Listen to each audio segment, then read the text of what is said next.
Narito na ang Balitang Express sa oras na ito.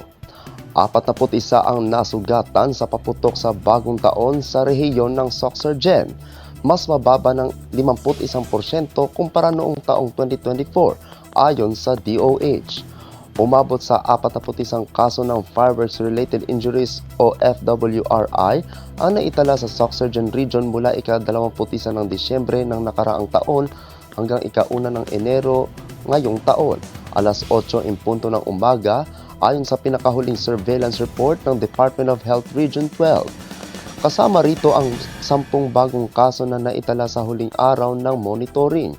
Ayon sa ahensya, mas mababa ito ng 51% kumpara sa 84 na kaso na naitala sa kaparehong panahon noong taong 2024. Lahat ng pangyayari ay dulot ng paputok habang wala namang naitalang kaso ng fireworks ingestions at stray bullet injury. Sa kabuuang bilang, 9 ang nagtamo ng eye injury, 1 ang naputulan ng daliri at 1 ang nawalan ng pandinig. Ang pinakabatang biktima ay 2 taong gulang habang ang pinakamatanda ay 78 taong gulang.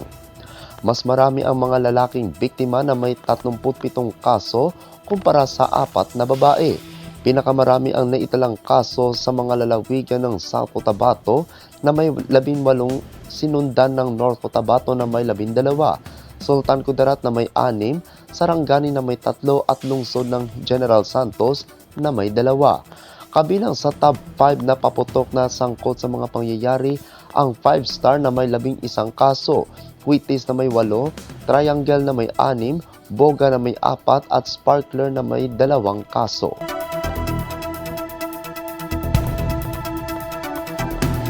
Antabayan na ng iba pang mga balita mamayang alas 9:30 ng gabi sa Philippine Headlines.